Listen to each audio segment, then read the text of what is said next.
guys, in this video I want to be creating the front apron. Is this little apron or bumper underneath the grill.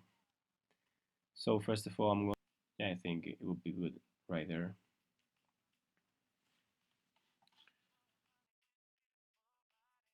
Now let's take a 1-degree curve and adjust it more or less right there. Here I'm just taking the CVs of the plane a little bit inner. I'm just taking the degree up to 5 on this curve and I'm just corner. And then the important thing is I'm going to use my projection tool, and you have more control because you have less CVs. And we should have something like this. Follow.